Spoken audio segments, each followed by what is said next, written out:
All right, we're on. We're live. All right. What is up, everybody? It's Drew and Vincent here with another Drew and Vincent show. Yeah, long-awaited episode. We haven't been on in a while, but we got a good reason to talk because Star Wars Episode VIII trailer reveal. It is on the horizon. It's coming. It's officially, now it's a movie. Now it's not just talk. Now it's in there. It's happening. Yeah, we've seen footage of it. This is a real thing now.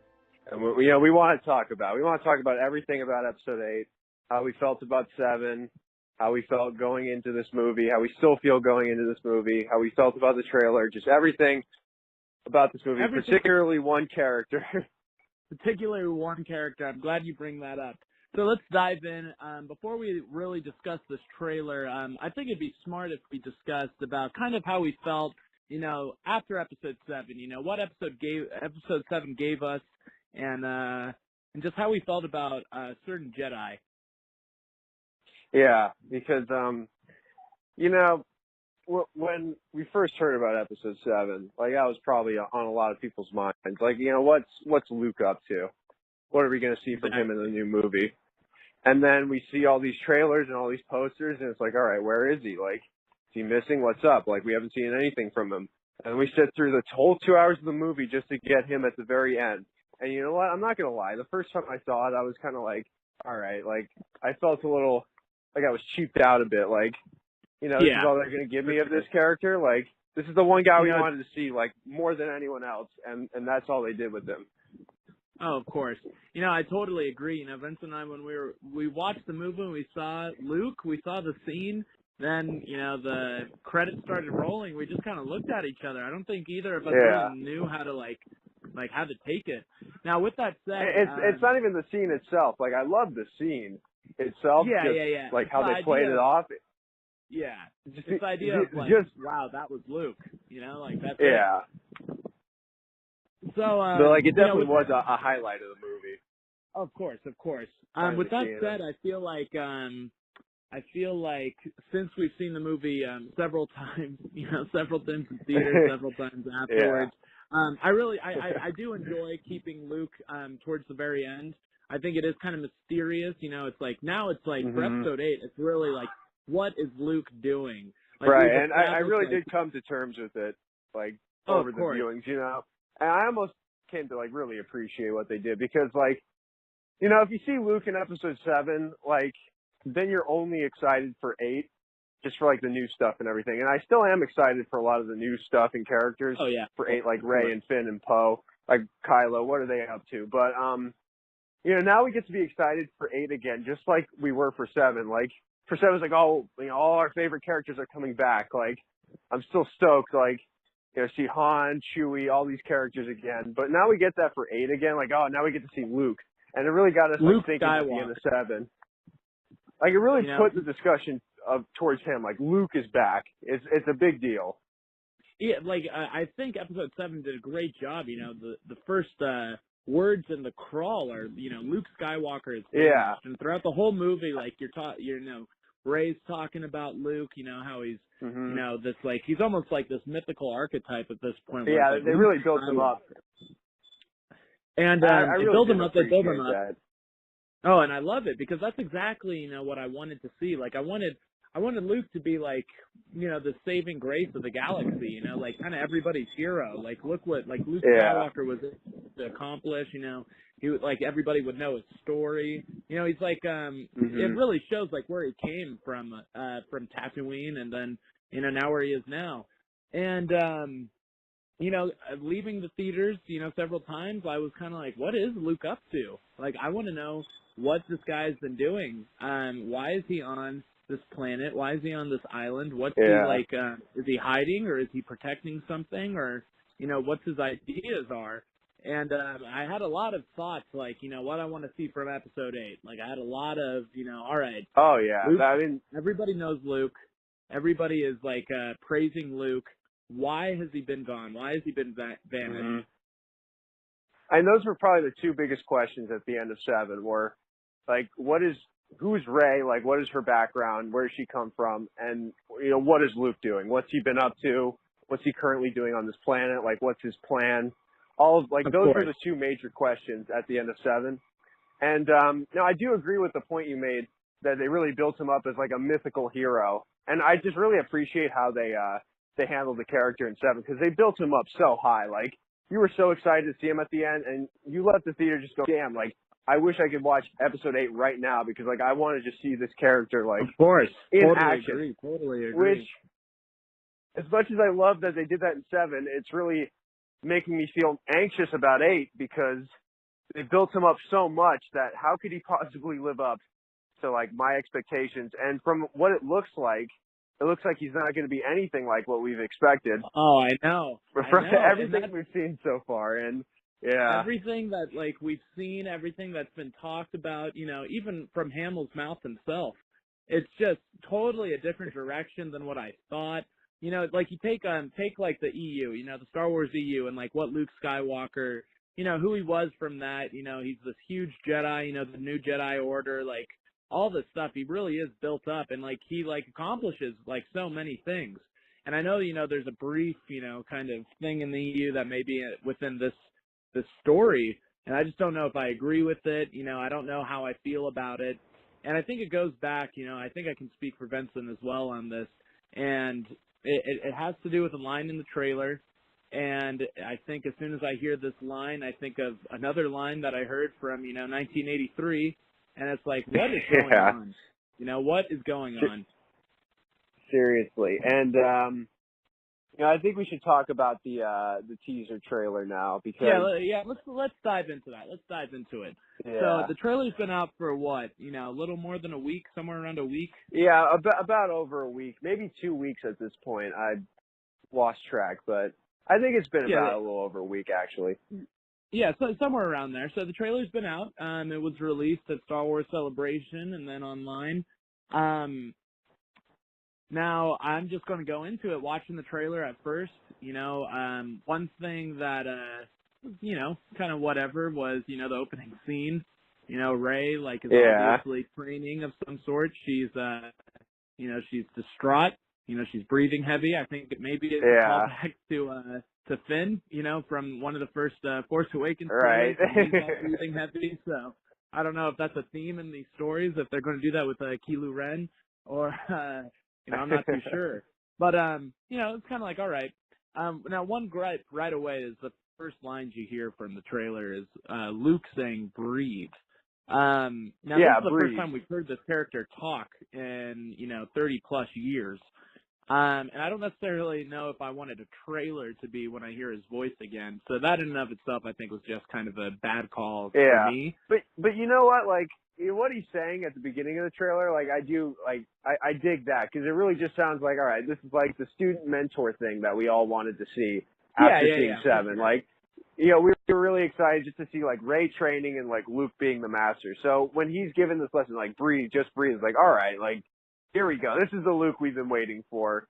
So it's kind of cool just to see it. But I do agree with you that I didn't, like, you know, they waited a whole movie not to show him. So, like, why can't they just, like, not show him in the trailers either? Or at least, like, not have his voice. You know, like, why can't we just have it, like, we go to the movie and we see him for the first time? Yeah, that's where my gripe comes from. Because I agree with you with the whole, like, you know, this is, Luke is now Yoda, he's now Ben, he's now the embodiment of the mentor, and Rey is, you know, clearly him from the original trilogy. So it's one of those things where, like, I absolutely, like, you know, the first shot with Rey breathing, you know, and whatever, like, you know, that's whatever. Like, it's obviously she's going through trials. Yeah, you know, they're I don't trying mind. to get, like, that's what I'm expecting, you know, and I almost cheap way to grab you in to the trailer. Just like, all right. Yeah. Some tension. Sure, for sure.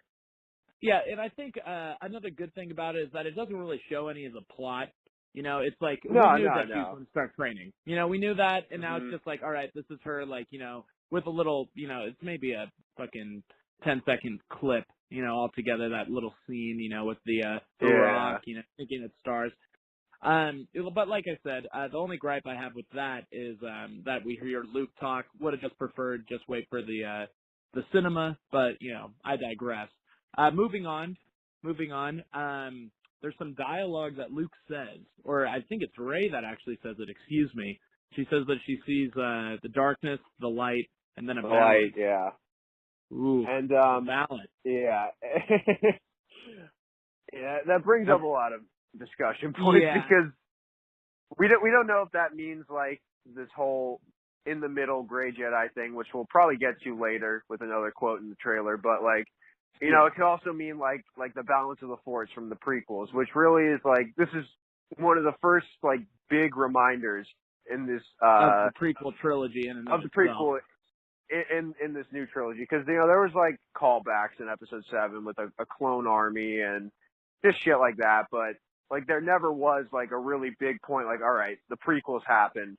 They never really did that in Episode 7, but here in this trailer they bring up the balance of the Force, which is interesting to note because that was not in the original trilogy. Like that was Whatsoever. directly from the Wasn't mentioned prequels. once.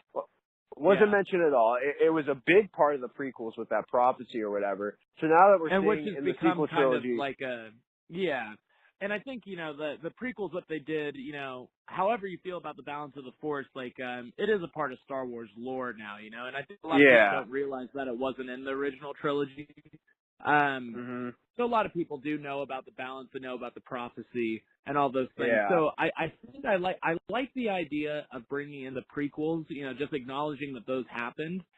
Whether or not it's this whole balance of the Force thing now, it's interesting for me because it's like, all right, George Lucas himself is going to make this a major plot point in his prequel movies. And yes, they don't have anything to do with the original trilogy per se because, the original trilogy was just very blanket, good triumphs over evil. That's exactly what it was, and I like that. So it's kind of interesting. It's like, all right, you're bringing back this plot point, but, Vincent, we've been talking about this for years now. Vincent's always brought up that, the Force was balanced in Episode 3. Like, right. it really was. was. In between 3 and 4 when there were 2 dark side users and 2 light side users left, which, I've heard the argument that that's not balanced. That's only balanced with the users of the Force, 2 of each, but like the Force itself is actually not balanced. But you know what? Like, how do you know that for sure? Like, where do they ever explain it in the movies what balance of the Force means? Which is one of my gripes with it.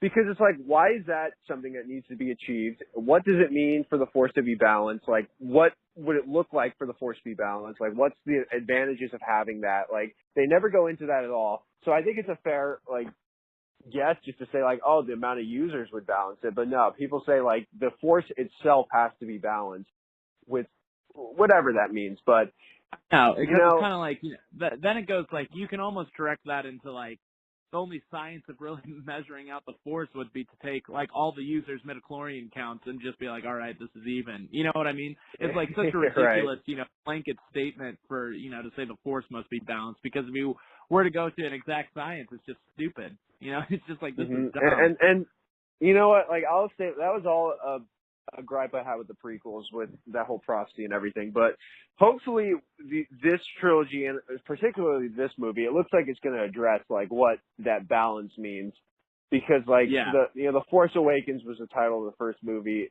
and they didn't really explain what it meant for the Force to be awakened. But you got the sense that like a major theme in the sequel trilogy is going to be like the nature of the Force, like what exactly the Force is. Exactly.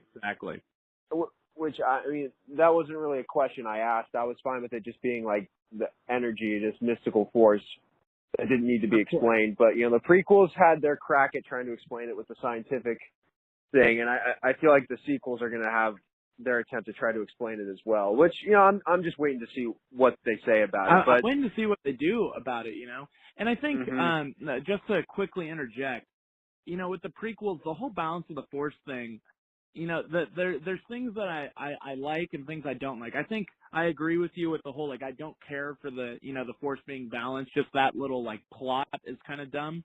But I don't necessarily mind, like, the whole chosen one thing, Like, I don't mind, because I do still see these movies as the Skywalker saga. I do see, like, this is the story of the Skywalkers. I like, Anakin was the chosen one, turned to the dark side, then his son, like, helps him, all this stuff, and now there's another problem, it's the sequel to, like, that, and it's like, what comes from that? And I think that goes in along with what we could see from 8. I've been really debating, like, what could come from 8, and I think, some of these teaser trailer stuff gives us, pretty pretty good glimpses of what we could see. Yeah. You know, I think we can kind of dismiss, you know, there's little flashes here and there of different scenes that I'm not that I'm not interested in, but they're not huge focal points. You know, Right. obviously Like Finn is the battle. yeah. Not just the space battle and like the battle they have on that planet with the red powder coming out of the ships. Like whatever. Yeah, I'm just waiting for the movie to see what they do with that. I'm not anything interested in that at all. Like I'm not too concerned about Poe, and I'm not too concerned about Finn. You know, to be completely fair with you, like Finn, like he could have died in the end of episode 7, and it really wouldn't change my thoughts on like you know not at all. where it's going. And I like Finn. I think the trio's good, even though we haven't seen the trio together yet. You know, we haven't seen Poe and Rey together, and I hope to see that. But you know, I don't really necessarily care too much about Finn. You know, I'd like to see kind of where he goes, or kind of how they make him useful. I guess that could be interesting. Poe is, you know, just classic. You know, I do like that character a lot. I hope he has some good screen time, has something of, you know, worth to the plot, you know, this time. Because in 7 he's in there for a bit, then he's gone, and then he's in the end. You know, so it's kind of like I wouldn't mind seeing his character a little more fleshed out. And you know, it's interesting because if you were to be reading any of the canon, I know that his family has something to do with these force trees. Yeah, and, force tree. And it's very possible that we may be seeing one of those in this trailer. You know, we get a slight glimpse of something that could resemble that. Yeah, and I haven't thought about this yet, the idea of like a force tree being brought into the movies, but like I'm just curious, like how are they going to play that off? Like I don't here's know. a tree, like a force tree. Like it's kind of hard to like, you know, kind of hard to grasp first. Right? Like, how are you going to get the audience like convinced by this? Because like, you know, this is the 8th Star Wars movie, and we really haven't seen anything like this up until this point. So like, you know, I hope they play it off well though, and that's not really something I'm too concerned about. But it would be kind of cool to see how they go along with that, because you know that's just like a standard like fantasy trope, like having a powerful like mystical tree. Like it's always worked when they do it. So yeah, I've always enjoyed, you know, something of that. But I agree. Like, how do you make that a huge focal point now? You know, while you're this like heavily invested in the series, like you're in what I would hope the last, you know, of the, you know, Skywalker saga. You're in the second to last movie, and it's kind of like, you know, how are you going to add this in? Yeah. Now, besides the ending of the teaser trailer, is there any other thoughts you have on any other part of the trailer before we really tackle the ending line? I think they show it was like a gloved hand over the journal of what people are speculating is the Journal of the Wills. And I'm not sure how everyone's so confident that that's what that is, but it is pretty safe to assume that it is, because they brought it up in Rogue One, and they said a certain character in Rogue One is going to have like a connection to Episode 8.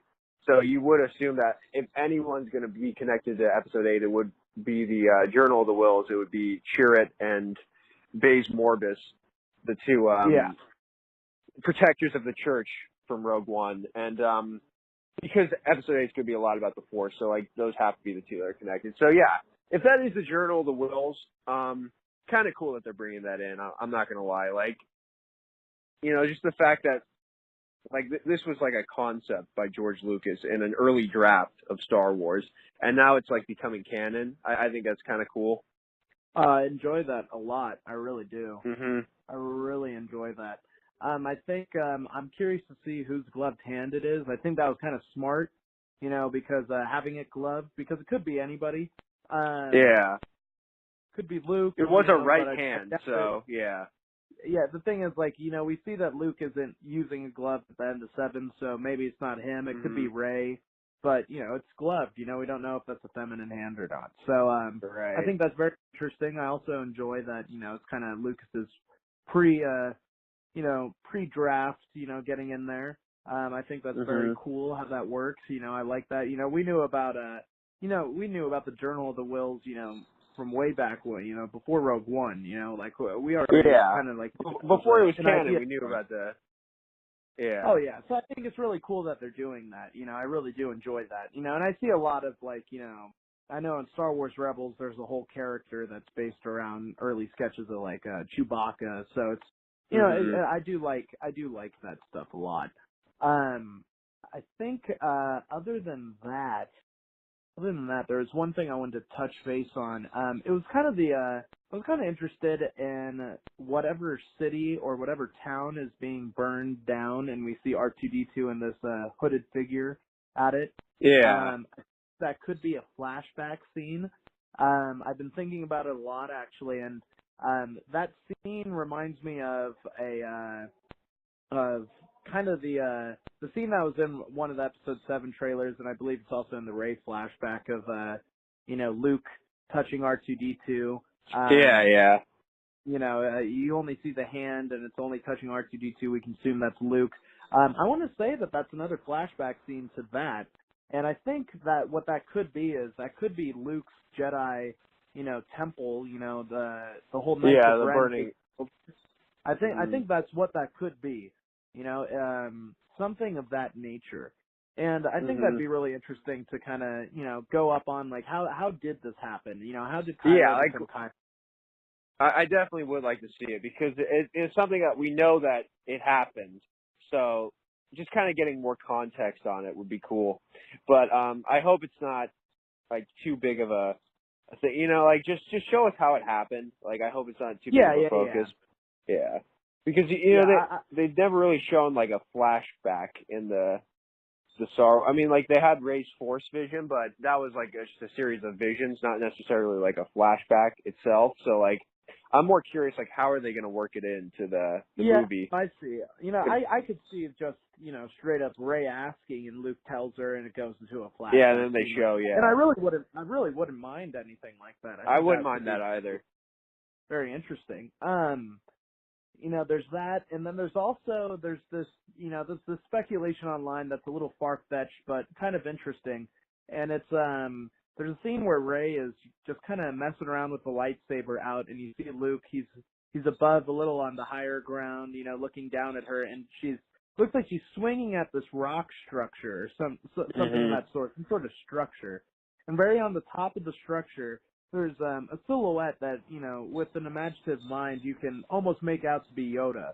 And it just kind of, that in and of itself, I don't think that's Yoda, but it brings the idea of, I wonder if, if we're going to see any Force Ghost in this, if we're going to see another Obi-Wan, maybe younger Force Ghost, any sort of Yoda Force Ghost, because we know they have the ability to do that, and, it's not that it wouldn't make sense if these characters did make an appearance of that sort. Even an Anakin Skywalker Force Ghost, to be honest. I really do hope we see someone, especially because, like, it would just be cool to see someone, and for Rey to get some perspective outside of Luke, and plus just to show that, like, again, like, the Force is like a living thing. Like, there's been Force Ghosts in the original trilogy.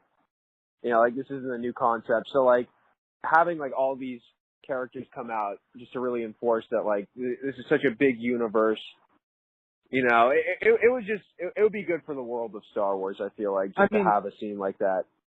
I mean, how exciting can it be? How exciting can it be if we were to see, and I bring this up because at Star Wars Celebration, Hayden Christensen's been making appearances, which he hasn't done, in my knowledge, forever. And Hayden Christensen's not exactly been in the light of Star Wars since Episode 3. So seeing that he's more relevant and seeing that he has been a Force Ghost in Episode 6, I would just love to see, you have the reveal, hopefully, that Rey is Luke's daughter.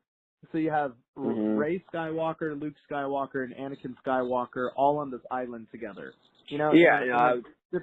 I think that would be great. Absolutely cool. That would be just incredible. To, like, bring it all together, like, for the continuity of it. It would be of course really great.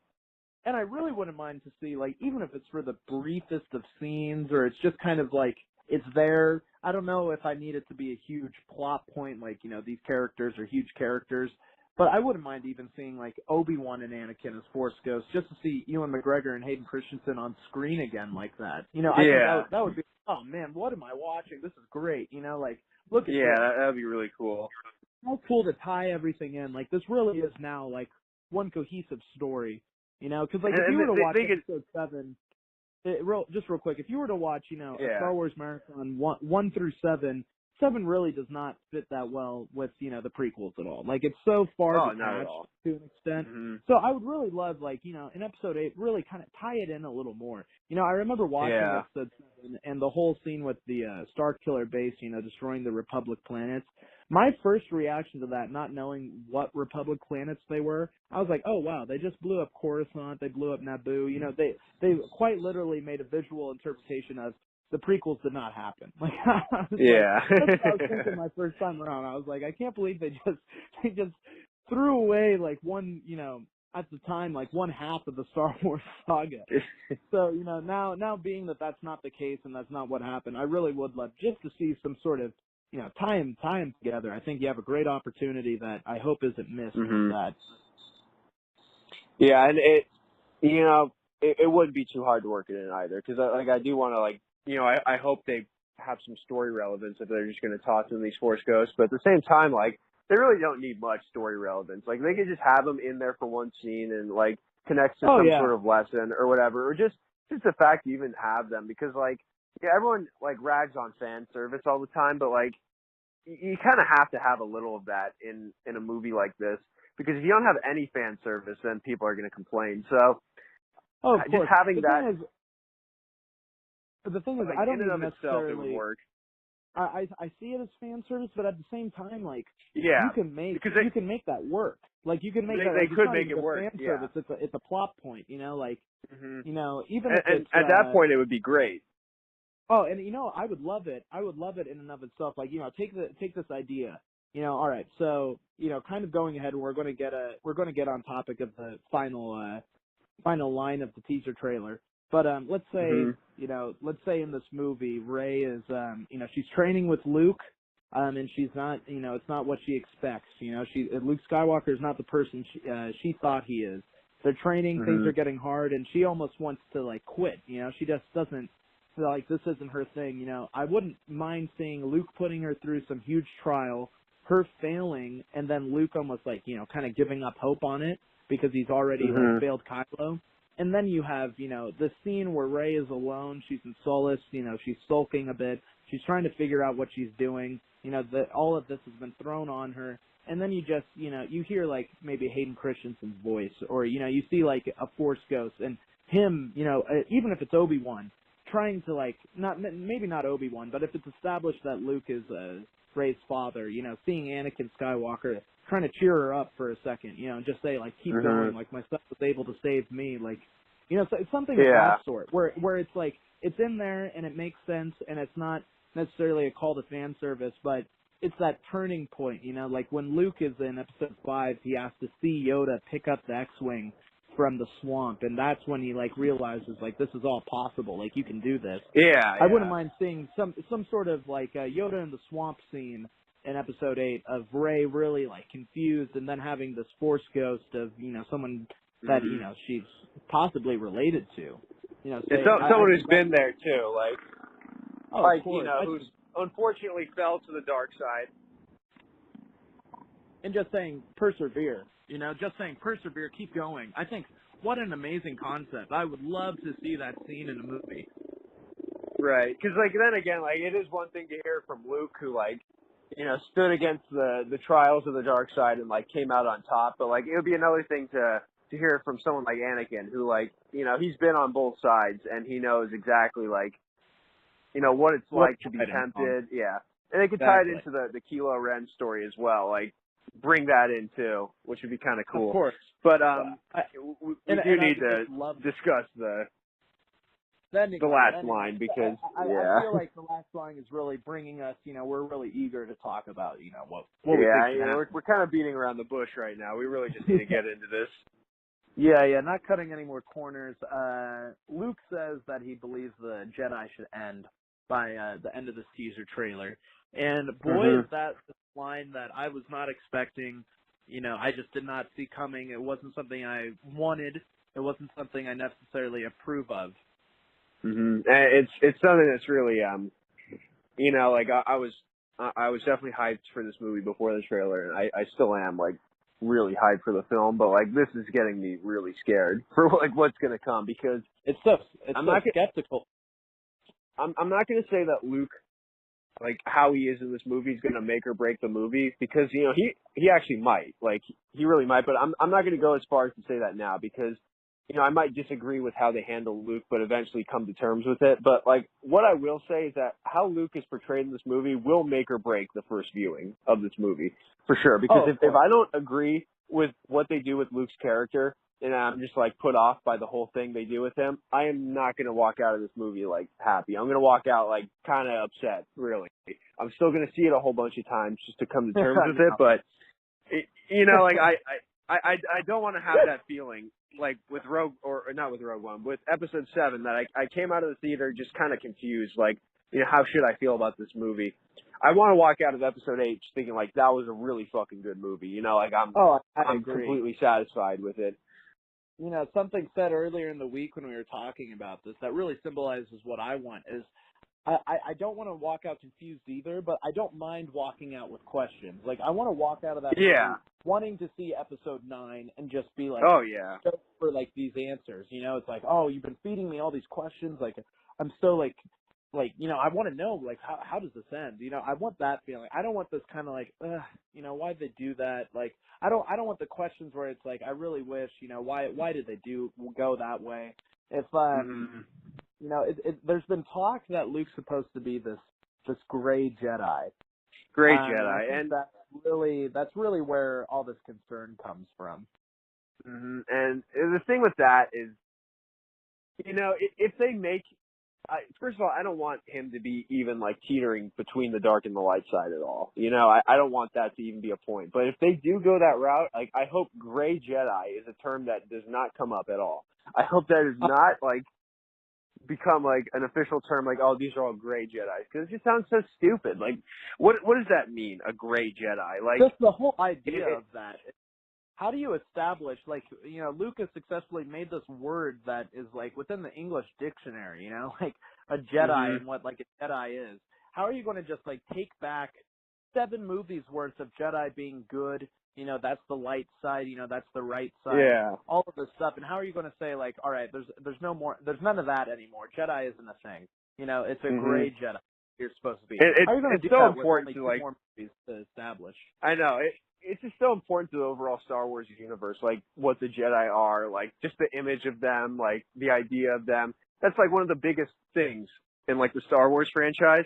So if they were just to take everything that was established in the original trilogy and even the prequels and just like tear it up in this one movie, just like, all right, no, like the light side wasn't the way, the Jedi way, like, forget all of that. Like, this is the way you have to go. You have to balance the balance of the forces within. You have to balance the light and the dark within. Like, that's the only true way. Like, I would be kind of put off by that. I'd be really put off by that.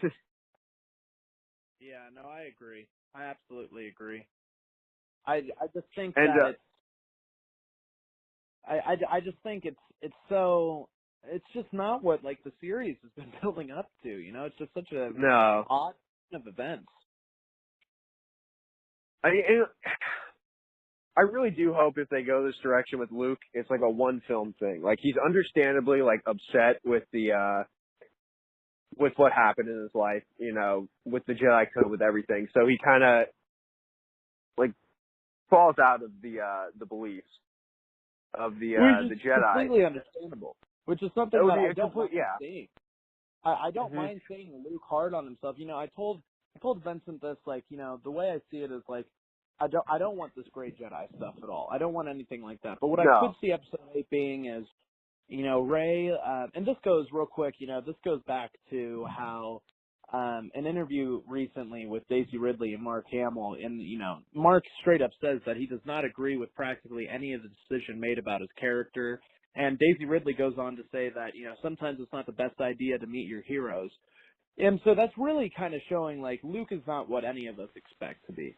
And I'm accepting that. And I'm kind of seeing as, like, all right, Luke is down. whatever. What I can see episode 8 doing is Rey meets Luke, and he is pessimistic. Maybe he's not as eager to train her first because he's trained Kylo Ren and he's gone to the dark side. And he feels responsible for all of this. We have to keep in mind that Luke not only defeats the Emperor and Darth Vader, but he also defeats Yoda and Ben in and of the sense that, they wanted him to confront Vader and kill him, but he comes up with this alternative where he changes his back to the light. So Luke has, for the most part, primarily always been right. He's always been able to do it. And so now he has finally his first, student who goes off and, becomes Kylo Ren. And it's one of those things where I see it as, all right, like Luke, is only disappointed in himself.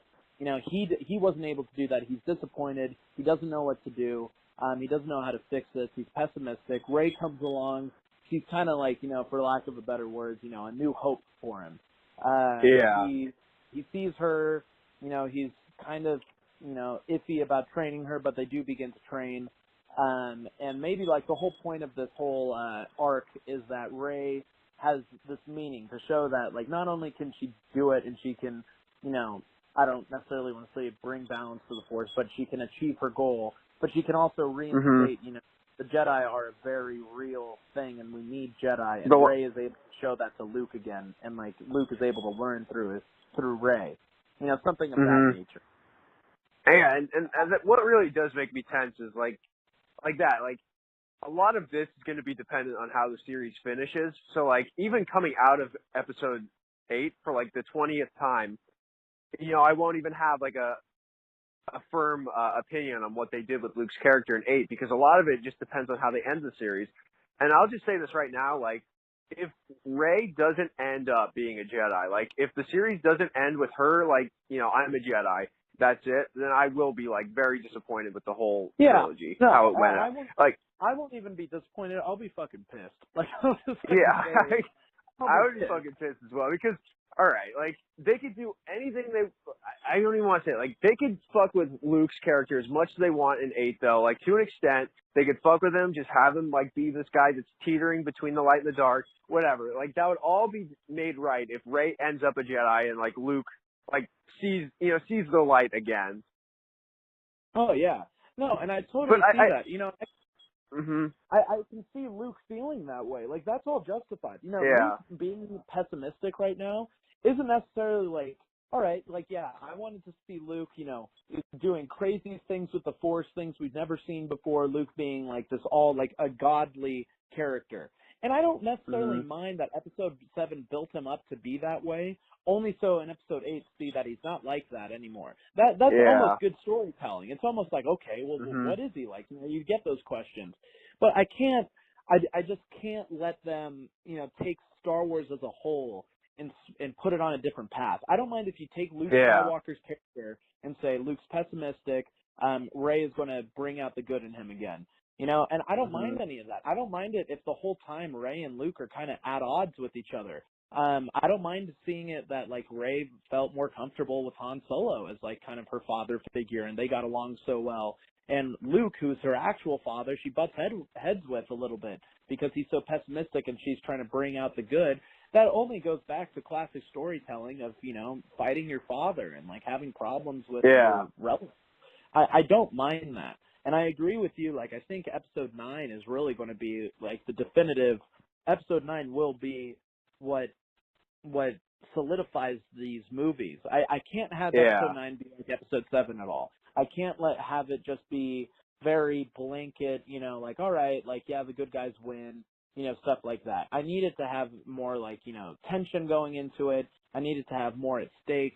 And I think episode 8 can really do that. I want episode 9 to be very thrilling, answer every question, tie up all the loose ends, and have that ending we all want. That ending that is kind of not necessarily we want we have an idea of, but the ending that we walk out of the movie and we're fucking ecstatic and we just want to watch the whole series all over. Because I need that storybook closing ending like they had in episode 6.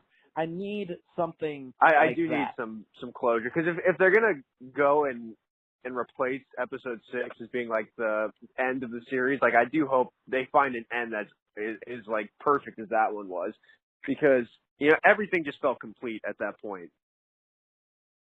Oh, I agree, because the Star Wars series could. I do like how you put it, though, like Luke being like pessimistic, because, you know, I really hope they don't go too heavy-handed with the character, like, on the fringe between light and dark. Like, I hope they don't show Luke straight up, like, force choking and using fucking force lightning and shit like that. Like, I really hope that they make his struggle, like, a more internal one. And almost just to the point where, like, yeah, he was built up like this god or this mythical figure in episode 7, but then you see him in episode 8, and he's just like, you know, any other human, like, with problems and doubts and stuff like that. I hope he's just Very a real. flawed, like, yeah, a real, like, flawed, troubled character. Not like, oh, you know, like, I'm half evil, half good, like, I don't know which way to go. I still hope that, like, some of his characters, like, you know, the original Luke, like, Intact, you know, a part of him is still, like, even though, like, a lot of him is still, like, very connected to the light side of the Force, like, you know, the good, the Jedi way, everything with that. You know, I want to see his reaction to, you know, because, you know, just going into, like, you know, his character, I want to see how he reacts to, you know, the death of Han Solo, you know, which happens only, like, maybe, you know, arguably hours before Rey sees him, or, you know, days or so. Yeah. But then, you know, we're also going to see, like, either in this movie or the next movie, how he sees of the death of, you know, his sister. You know, obviously with the passing of Carrie Fisher, I don't believe she's going to be in 9 at all. And relative to, like, if she finished her shoots on episode 8, you know, we'll have to see. But, you know, I want to see, like, how he reacts to that, how he reacts to seeing Chewie again in and of itself. You know, like, I don't want it to be like how Obi-Wan sees R2-D2 again in episode 4 and doesn't recall, like, ever owning a droid. I don't want it to, like, I don't want Luke to feel that way when he sees Chewie. I want there to be almost like you know, almost a moment where they both grieve about Han, you know, even if it's really early in the movie. Like, really kind of, I don't mind if you take Luke and you make him pessimistic and you make him sulk. I don't mind that. I'm almost like excited to see, like, Luke kind of, like, this different side of him we haven't seen. That could be exciting. As I speak about it out loud and I think what they could do, it's almost like, all right, you know, like, I can do this, as long as they keep within limits. But I need Luke. I need Luke. You know, I need Luke Skywalker. I do need, like, guy. I still do need him to somewhat resemble the character. And what they did say is, like, the teacher mentor dynamic is going to be, like, a lot different than it was for, like, Obi-Wan and Luke, and, like, Yoda and Luke, which makes sense. It's going to be more of a, you know, a battle of, like, between Rey, not like a literal battle, but, like, there is going to be, like, a struggle between the two and, like, different worldviews. Like, you know, someone who's looking to learn the Force and someone who's, like, kind of given up on the Force. And, you know, it doesn't seem too surprising that they go that direction. And it could be really interesting. Yeah, like, it could be interesting just to, like, you know, have, like, a teacher-student dynamic that isn't as, like, oh, here's the teacher, he teaches, and the student learns, and, like, that's it. There's, you know, more of, like, the student is rejecting these lessons, like, and the teacher's almost rejecting the lessons as well. Like, they just can't get on the same page, and they're going to have to figure out some way for it to work. Because there's going to be a lot of times where, like, both of them are probably going to try to give up on it, so. Oh, I know. I agree. I could see, like, Luke initially being hesitant and then accepting it. And then maybe, you know, Rey is not fulfilling what he wants to because he sees all this potential, but she's struggling. You know, I think that in and of itself could be a huge plot, you know, of how powerful Rey really is. Like, she has had no training whatsoever, and she's able to best Kylo Ren, you know. Kylo Ren, he's so, it's just how she is, like, you know, that could play into it too, because Luke going into Dagobah, you know, even though he had a little training from maybe Obi-Wan, maybe, like, in just, like, reading Obi-Wan's journal back on Tatooine when he read the journal, like, he was so fresh. But Rey is able to already do, you know, several things that are very confident, you know. Like, the only Jedis to really use the Force mind trick were successfully was Qui-Gon and Obi-Wan, and even Luke tried it and he didn't get away with it, you know. So it's really something where it's like I could see Luke seeing so much potential in her and almost being even more hesitant to train her than she was with Kylo because Rey's so powerful, and he's afraid of screwing up again. There's so many, like, you can really get deep into this character, but I don't mind them doing that. It's like, as I talk about it, I almost really would like to see, like, that kind of story. But I need them to keep within the realm of Star Wars and within its limits. I can't have a half, Rey be half dark, half light. Oh yeah, and that's what the balance of the Force is. I can't have that. That's just not acceptable to me. Here's how I'll put it. Like, as long as the end result is that they keep with something with the light side of the Force and something about like the Jedi, I'll be fine, because I will be fine with them going back, because it seems like they're at the original Jedi Temple. They have like the Journal of the Wills and everything. I'd be fine with them like examining the journal and the original Jedi teaching and like almost reforming something like that, or going back to the original like basic Jedi principles, not like what we saw in the prequels, because I mean that would bring in like a point from the prequels, because we saw the Jedi as sort of like a system, like it was something that really didn't work, like they weren't effective, and the teaching seems to have gotten skewed, and that's like it seems like it's gonna be a major theme, is that like, oh, the Jedi originally were this and it got like distorted and it ended up being like this. So I'm fine with a reform, but not a replacement. I don't want to see like, oh, the Jedi like are no longer like he says in the trailer, the Jedi have to end, and it's like a new gray Jedi thing. But I wouldn't mind them going back to like the original Jedi principles and like going more along that. I agree. I think that could be great. I think that would be you very have to figure like that would be on the mind, because like the Jedi were eliminated, so there was a problem with them. Like they weren't perfect in the prequels, Exactly. I totally agree with that, and I'm really glad that you said something like that. I didn't even really think about how like the Journal of Wills could go into this, and how it is like maybe that is Rey's hand and she finds it, or Luke has been looking for it, or like he's been looking for something and that's what he's been looking for, and Rey's the one who finds it, and Rey brings it to him, and now Luke is positive and they learn together. Like, I'm really like, well, I think in the movie it's him like I think he's already found it and he's like showing it to her, but I hope he's on some sort of thing like, oh, the Jedi as I knew it were not good, so we have to go back to like the original teachings, as long as it's the light side of the Force.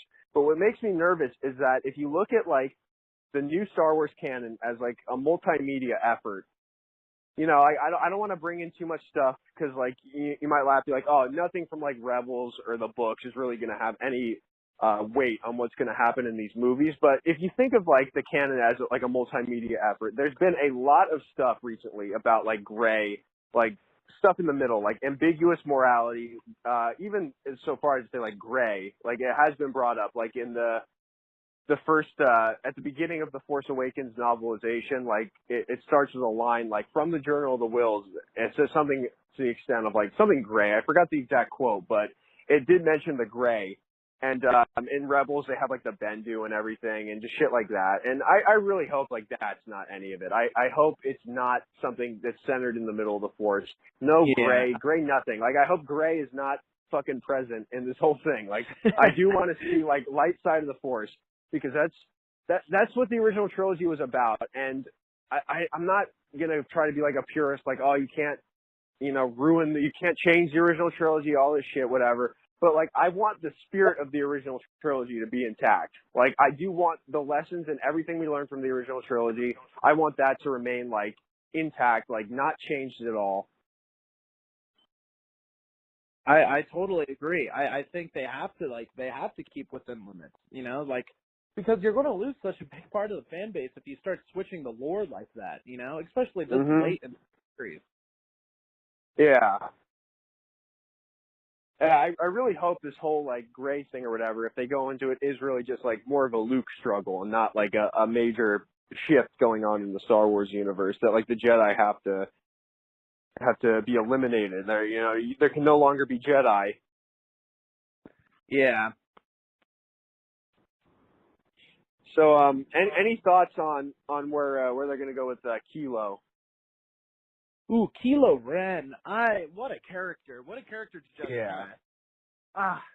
like I love Rey. Like I just love, 7, a lot of people go back and they say 7's just a redo of 4. But man, Yeah. is Rey and Kylo Ren just two phenomenally great characters that are just new Yeah. and reinventive. And I can't tell you what I think he's going to struggle some more. I can't wait to see Snoke. Mm-hmm. See more about Snoke. I've totally forgotten about him, but I'm Yeah. excited to see, who is this guy? Well, I want to see Snoke's connection, and those, that in and of itself is interesting.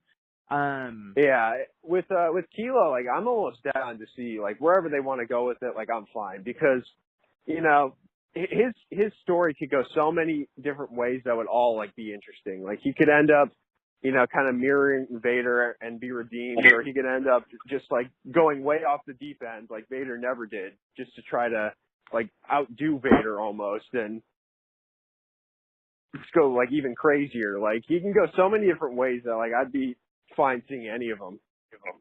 Oh, I agree. I totally agree. I think even in The Force Awakens, even though it's not necessarily Kylo himself who takes out, the New Republic, I think, like, they've already, like, this empire is very scary. This is a very scary empire that is more, quite possibly could be more successful than last. How do you take the Rebel Alliance, who have created this New Republic, and absolutely put them on their knees, with, kind of a silly callback to the Death Star, but in and of itself, somebody was saying, this empire is more scary just because the stormtroopers hit their marks. Like, these guys go in. Our first, the first scene of Episode 7 is them slaughtering a whole village.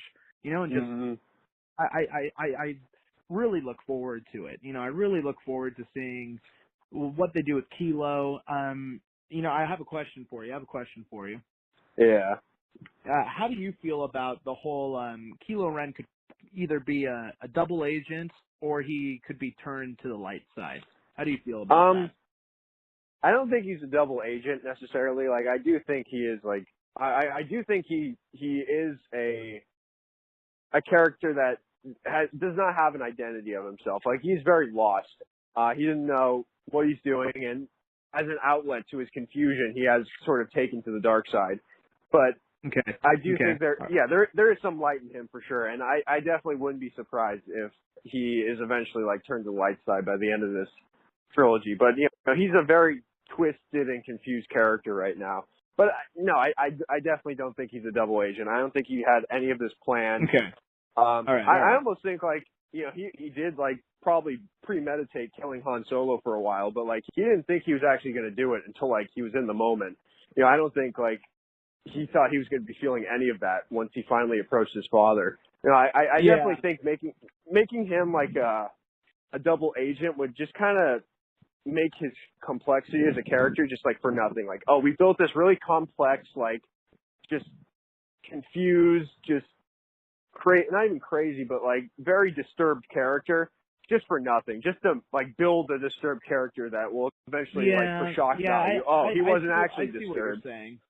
I see what you're saying. I think now, as the series has really kind of gone in and they've established Rey with who she is, and now, like, this next movie is Luke. It's Luke's movie, period. The Last Jedi, in reference to Luke. I think making Kylo a double agent wouldn't be a good idea anymore. I know that was, like, talk right after Episode 7. People were saying, Han was the one, who turned on the lightsaber, and it was a suicide, because of all this. Yeah.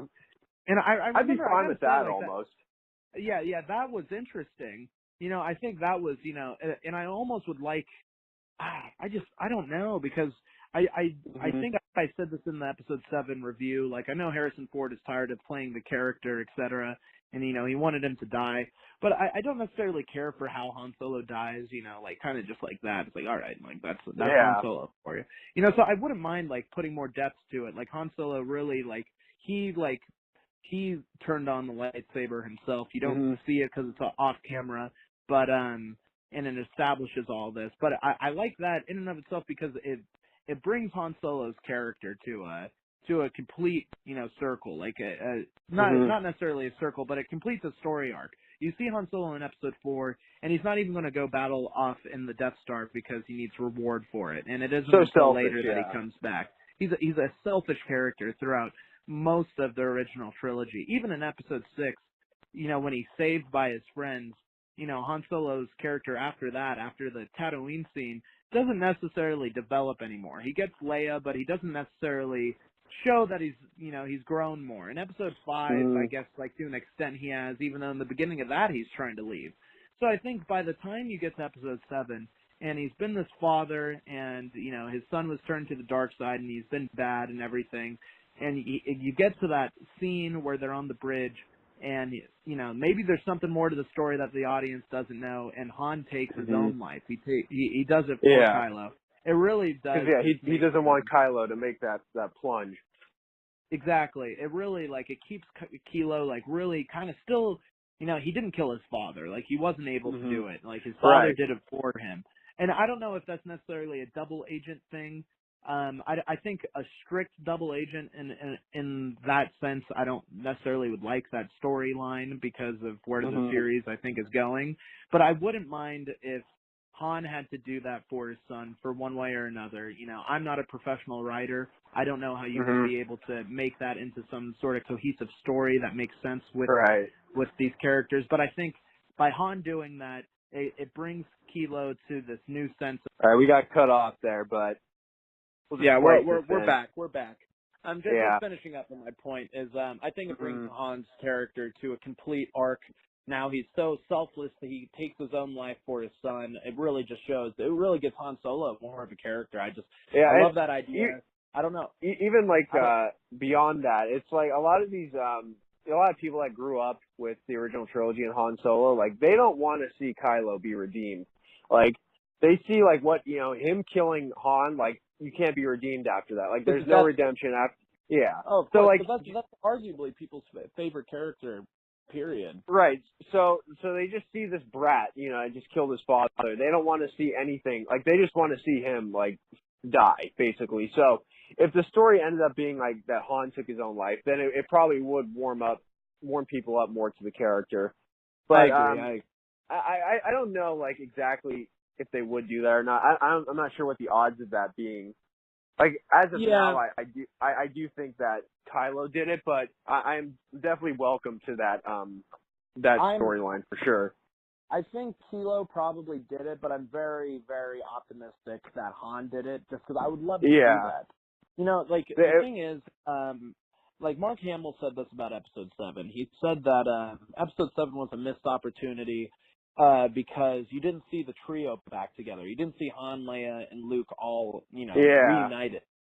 Definitely a missed opportunity. And I don't want Episode 8 to have any of those missed opportunities. I don't want it to be oh, you could have done this, and it would have been so much better. And or they could have done all this with Luke's character, but they ended up deciding to kill him at the end or something like that. Oh yeah, for sure. I definitely, I'll say this right now. I hope Luke Skywalker does not die in this movie. I hope. Yeah, or even the next one, if they have him kind of peacefully pass at the end of 9, I wouldn't mind, but I part of me does just want him to survive the whole thing. Yeah, I wouldn't mind him surviving the whole thing. This goes back to your idea of an Episode X. Just Star Wars Episode 10. It's not another trilogy. It's just there. If they were to do that, maybe 10 years from now, I'm sure Mark Hamill would still be game to do it. And he's still in there, and now he really is Yoda. He really is a Yoda-esque figure. He's this fucking old. He's, really, I wouldn't mind that. I don't want to see a shadowy blue guy, be Mark Hamill. I just can't see it. Now, let me ask you this question. Do we see both Rey and Kylo Ren? I was about to go. Do we see them both? Do we see them both surviving this trilogy? I don't know. I don't know if that's where you're going, but that's the question I have. Is well, I was thinking both. Let's just talk about them two together. One, what's going to happen to them in this movie 8 in particular? Are they going to fight? Where's their storyline going to go? And then we'll go beyond. But as of now, I do see them. I do see them both surviving. the whole thing. If anyone's going to die, it's definitely going to be Kilo. I don't see Rey dying, but I could, part of me can see Kilo dying, but at the same time, like, I think it would be very, just, it would, I don't know, because part of me is just like, yeah, he deserves to die for what he did, if he, in fact, did kill his father. But, you know, they could go the Anakin storyline. It depends what they want to do, because if they make him good again, it's almost like repeating the Anakin Darth Vader storyline, and that would turn a lot of people off. But if they can find some way to redeem him without making it seem like the Anakin storyline, then I definitely would like to see them both survive at the end of this trilogy and kind of be like the next generation of Jedi. Yeah. No, I see what you mean. I think killing off Rey would be, you know, ridiculous. I think fans would hate that. That'd be dumb, yeah. That'd be dumb. Rey Skywalker. I'm just gonna fucking out say Rey Skywalker. Yeah. She better be Rey Skywalker. Mm-hmm. I'm just gonna say she's one of my favorite characters already. Like, I just love the idea of Rey. I think we kind of gushed about her in episode 7, our video. Yeah, I really do like her character. I just like what she resembles. I think she's very, you know, contemporary. Like, even if it goes to the politics of, you know, now and her being a woman and stuff, I think it's right. You know, we need we need a Rey, you know, something like that. I also think now, like, this kind of going off on a side tangent, is the original Star Wars movie, you know, came out in, you know, a time of peril in the United States. And not that we're in a time of peril, but the country's definitely divided for sure right now. It's definitely divided, and I think one reason why they need to make these movies great is just because it situationally goes back to the original trilogy too. You know, we have, like, you know, everybody's kind of like, once these movies is like kind of an escapism of, you know, the headlines that we see every day, you know, in regards to either North Korea, you know, just Capitol Hill itself, Syria, all these things that a lot of people don't agree with. And I don't necessarily want to get into this, but it's kind of... All right, cut off again, but hopefully this does not happen. Yeah. So that was the end. I was just saying that I really do want these films to be good, even just because of that. I'm really excited to see, you know, where we're going with these and what we're going to do with these characters. So do you think they're going to have another a Rey versus Kilo Part 2 duel in Episode 8? You know, I kind of see yes. I do say yes, yeah. I say yes, but I wouldn't mind a no. I wouldn't mind. I definitely wouldn't mind a no. Because I just think that could be interesting. Like, all right, there's no lightsaber fight at the end of this one, or at least not the traditional, you know, the main protagonist and antagonist fighting each other. I wouldn't mind that, because I feel like, just to keep it interesting, it'd either have to be some sort of draw or forfeit, or Kilo would have to win. Just because Rey won the last he has to win, yeah. No, if they do fight in 8, he has to win. And I almost say, like, he has to win convincingly, because it is, like, the middle part of a 3-act story, so you kind of have to go to, like, a dark place towards the end of it. No, I agree. Yeah. I agree. And secondly, like, you know, just where would that put Rey? Like, she spent this whole movie struggling with her teacher. Like, they couldn't get on the same page. Like, everything she thought about him, like the Force, everything was wrong. And she goes up against this guy who she, you know, pretty convincingly beat last episode, and just gets destroyed by him. So, like, where does that put her? I really like that. Because I can just see it. Just even like with Kilo's character, just saying now he's going to Snoke. And Snoke, you know, like Snoke says, like, come complete your training. You know, Snoke is very eager for Kilo to, like, learn, and so is he. So I could just see Kylo Ren just, you know, like no other, just being like that all-powerful, really dark. You know, there's rumors that he's supposed to get Darth Vader's lightsaber, just really going into that. Like, he is off the deep end. This guy is on something. And then, you know, I could see, like, Rey, like, having that struggle, like you were saying, and isn't successful this time. And Kilo does, you know, do that. And then in Episode 9, almost like a role reversal, almost, like, of not like, oh, now Rey's dark and he's light, but like in 7, Kilo was really like he's troubled. He was really troubled. He didn't know who he was, and Rey was very centered. That's why she won that fight. And now in this one, like, Kilo's like very centered. Like, you know, he's very into the dark side now. Like, there's no more, but like, there's not as much like internal struggle with him anymore. Like, he's kind of accepted the dark side, whereas Rey is really just confused in her training. So then he wins this next one, and then that really puts it in 9. Like, all right, is he going to be redeemed? Like, is she going to go to the dark side? Like, it just brings up a lot of questions for 9. Oh, I think that fight. would be perfect. That would be perfect. Mm-hmm. Like, just right now, like, all the plots that we've been saying, like, I really hope that we're kind of spot on with a couple of these, because I just want to see it. Like, that's just something I want to see. Yeah. I don't even necessarily, like, oh, you know, that's how it should be. Like, I just want to see that happen. And, you know, I don't mind going into this movie and, you know, Luke not being what I thought he was going to be. You know, all this great. But now I'm almost, like, convinced that he is going to be shitty. So if he goes in and he's great, like, I'm happy. You know, like, I don't know. Yeah. Like, I think maybe, possibly, you know, Rian Johnson and, you know, Lucasfilm is doing everything right now, just because they're leaving people like us, you know, with all these questions and, you know, kind of changing their mind. I mean, really anticipating this movie. Like, this movie is so, like, I'm so hyped for this movie now because I need to see what is happening. And I think I need to see what they really do with it. The thing is, if it's bad, and it really is bad, because, like, you know, episode 7, we looked at each other and we were confused, but I don't think either of us said it was horrible. You know, like, we were both no. I don't know how I felt about that. And then with the more viewings, we really loved it. We really loved the film. You're right. You know, by viewing number 7, I think for us, we were kind of like, all right, yeah, this is a good movie. Like, I like this movie. Yeah, and it's not going to get like any better or any worse. Like, after that point, yeah. And it's with this one, I think they know that they have a lot at stake. I think they know that they can't rehash everything from episode 5, but they need to be, you know, within that territory. Like, even now, kind of thing. When they rehash everything from episode 5, I'm thinking that it definitely needs to be darker, and it definitely needs to put like the heroes on their ass. And that's not even necessarily rehashing episode 5.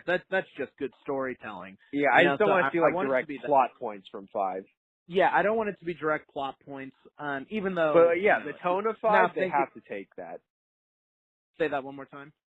Like, the tone of 5, like, they have to go there, you know? Because it is the second act, Even though, like, as I say that, I'm kind of like, oh, man, like, yes, the tone needs to be the same, and that's, like, that's a must. But I'm also thinking we do get a reveal of Rey's family in this, I think. You know, it's quite, you know, we're quite sure we'll probably figure it out. He did say that will happen, Rian Johnson. So you know, that in and of itself is, you know, like, there was a reveal in episode 5 about a family member, so that's interesting. And then, like, going back to the teaser trailer, you do see the Imperial Walkers. So I mean, I guess like right now there's a couple things for sure that could symbolize episode 5. Hey, her just being trained on a different planet, you know. There's a lot of by a mentor that they're maybe not too sure of. You know, Luke went to Dagobah like expecting this great Jedi, and it was Yoda, like, just that was physically not, you know, what he thought of, but, you know, spiritually and mentally was exactly what he needed. And now Rey going and, you know, thinking of Luke Skywalker, but now he's pessimistic, so she's also let down. I guess, like, as I'm kind of filling in, it is a lot like episode 5 already. I just can't have it, you know, be exactly like it. The Force Awakens was a little too much like episode 4. To an extent. I think if you were just to cut the whole Star Killer base thing, I think it would have been fine. I think that was the turning point where it's like they have a Star Killer base. That was when I was like, this is too much like episode 4 and episode 6. Like, that shouldn't have been there. Yeah, that was probably my biggest problem with Force Awakens. But, you know, just that. It would be at the point too, like, you know, no matter how good they made 8, like, if 8 is like a copy of 9 or 8 is like a copy of 5, like, I kind of would be just done with this fucking trilogy, because it's like, I'd still be like curious how are they going to tie everything up in 9, but at the same time, like, they basically just redid the original trilogy, and I wouldn't be a fan of that. Yeah, no, I wouldn't be into that whatsoever. Like, and that would almost, it would solidify that Star Wars is episode 4 through 6 for me. Because then Yeah, it's like, and because you look at the prequels and like, the prequels already like kind of harken back to the original trilogy a lot. You know, Lucas himself said, yeah, oh, it's poetry, you know, it rhymes. You know, there's a lot of like mirroring in the prequels, but ultimately they are different stories. The prequels do not end on, totally. They do not end whatsoever. The prequels are very different. They're more political, Mm-hmm. arguably more religious too, with the whole prophecy. They also end on such a downer, you know, like you have your main character. Well, you know, I use main character loosely. I don't necessarily know if this movie's character in them. You know, you have Anakin fall to the dark side. Like the Empire rises. The prequels really were different than the original trilogy, and but whether or not they were good is subjective. You know, I think we can all agree that they're not the best whatsoever. Yeah. But they were different. Mm-hmm. If episode 8 is like episode 7 in and of itself, that it's, you know, a remake of episode 5, I'm with you. I'm done with I'm done with it. And I almost lose hope, period, with Star Wars, you know, going in the future, because our last anthology film was fucking horrible. You know, like, I fucking hated that. That's a discussion for a different day, but we don't like that movie. Yeah. The anthology films are a discussion for another day, but that's, I'll just, you know, spoiler alert, I fucking don't like them and they suck. But, if episode 8's like that, I'm really disappointed, and I'm just gonna dismiss the Star Wars series as, you know, I don't think it will be like that, though. I really don't think they're going to go that direction. But I think they're aware that they can't do that. You know, it's like they're just remakes. You know, they're remakes of these movies. It's like, I'm going to see them as remakes, not sequels. I know the whole soft reboot was thrown around in episode 7 a lot. Yeah. That kind of irritated me, but I understood where they were coming from. Yeah, and I get that, but you know, a soft reboot isn't a soft reboot if episode 8 is if it brings in a lot of, you know, the prequel trilogy lore, if it brings that stuff in, if it brings in, you know, stuff from the original trilogy but doesn't mirror it, but more so just expands on it, then you can genuinely say episode 7 wasn't necessarily a soft reboot. It was more of a establishing and tribute film that got these next movies underway. Got the ball rolling, you know. Yeah. It's exciting. You know, it's exciting. You know, I know. It's extremely exciting. This could quite easily be one of the best movies of the franchise, period.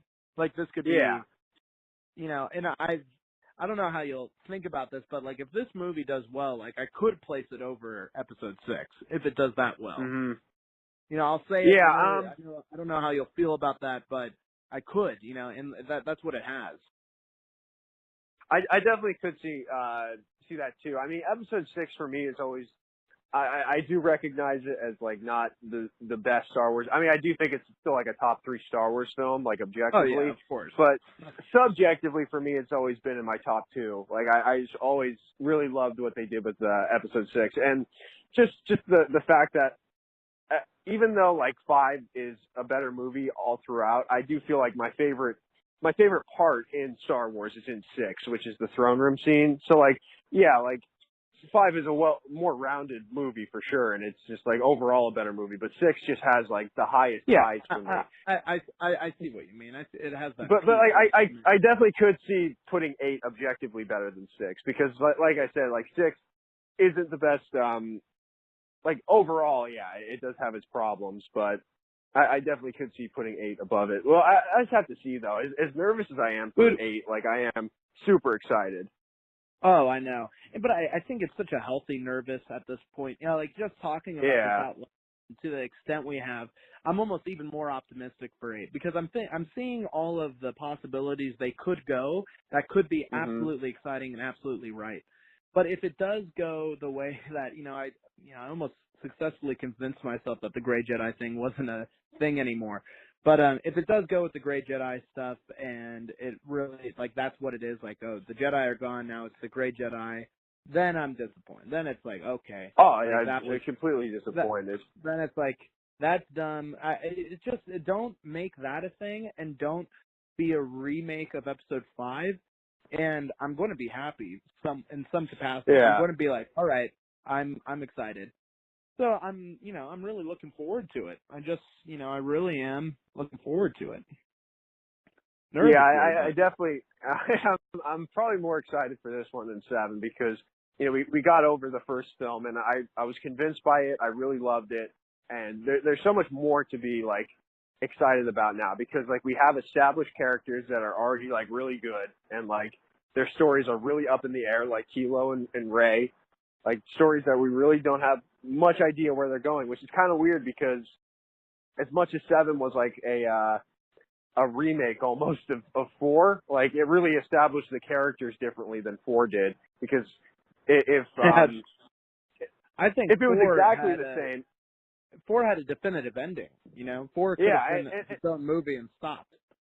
7 was left totally up in the air, and if it was exactly the same as 4, we'd know exactly what would happen to each character, which we don't right now. So yeah, and then we also have the return of Luke in 8, which is just another super exciting thing because that was the most exciting thing from the beginning of this whole trilogy. Is everyone wanted to see what was going to happen with Luke. Like that's the one guy everyone wanted to Star see. Wars, that is Star Wars. He's the embodiment of Star Wars. He's the main character of the original trilogy, which is everyone's favorite. I mean, I'm sure there's some people that like the prequels more, but for the most part, everyone in the original trilogy is better than the prequels. So yeah, he's the main character of that, and he's coming back. So that's super exciting. And it really just gets me excited too because I don't know what to expect with this one because it looks like they're going in a completely different direction than we all thought with the character, and I'm excited to see what they're going to do with it. I'm nervous as well, but like I'm going to give it a chance for sure. Oh, of course. So am I. Is there anything that you kind of wanted to touch base on or any last thoughts? Not really. Like I said, as much as I'm open to see what they do with this, there are a few things that like I expressly do not want to see. And like we said, it is like the whole gray Jedi thing. If that's like the prevailing thing that comes out of this trilogy, then I will be disappointed, and it's all going to go back to this movie. We could watch 7 in the future and be like, yeah, this was fucking cool, and then 8 just came and ruined it all. So like a lot of weight is being put on this movie. This movie, unfortunately, for 7 is really setting up the whole thing because 7 was just an introduction, but 8 is really like going to be the crux of all of it. So there's a lot of weight on this one for sure. And yeah, like I said, as long as they don't do that, I should be fine with it. I hope so. Yeah, I hope so too. I agree with you. There's a lot of pressure on this movie. I just can't wait to see it. I just can't wait to see it. Yeah, I really can't wait to see it either. Like, it's going to be good. I really hope it's going to be good. Yeah, I agree. I wholeheartedly agree. Well, I don't necessarily have anything more to say about how I feel about Episode 8 or going into it. Just excited to see it. There's a lot of pressure. Yeah, same. But I'm excited. Yeah, I really do think they're going to do a good job with it at least. Like, it's going to be a well-made movie. So, yeah, I'm excited for it, and that's about all I have to say as well. All right, guys. Well, that concludes our Episode 8 thoughts on, free thoughts. Kind of not necessarily an unboxing video, but, some of our free thoughts, what we'd like to see, what we wouldn't like to see. Feel free to, get a part of the discussion in the comments section. We'd of course. Love to see. And I mean, this probably won't be the end of our Episode 8 discussion either because, I mean, I'm not going to say we'll do a video for, like, every trailer that comes out, but, like, if something big comes out that changes, what our thought process is, we'll come on and talk about it again. So, like, this is just the beginning of the whole, the build-up for this movie, so. Oh, absolutely, absolutely. Definitely expect more, and more Star Wars content in general. We already have another video in mind that we want to record. Yeah. I think there's actually a couple I wouldn't mind talking about. But anyways, thank you for tuning in this week. We appreciate it. Sorry for the hiatus. Star Wars is back though, baby. So we'll definitely be hearing more from us. Yeah, thanks for tuning in, and we'll see you next video. All right, see you guys. All right, I'll just cut it there. We're still technically recording, but All right, for sure. All right, well, that was pretty good vid. Yeah, good vid. we basically talked about everything. Oh, I know. I'm more assured after our conversation than I was going into it. You know, I'm more down with episode 8 now. Yeah, it really just puts a lot of pressure on the whole Grey Jedi thing, because that is the one thing that, like, as excited as I am and, like, as good as I feel after, you know, talking through it, like, that is one thing that would just totally, like, put a damper to that, you know? Like, if they go that direction, like, it would fucking suck. To get going, so I'm glad our video. All right, yeah. Good. And well, I will Rogue One and all of that. All right, yeah, I'm gonna probably go work on this video right now, so you'll probably see it up soon, like in a couple hours. Dude, that sounds good to me. All right. All right. See you, dude.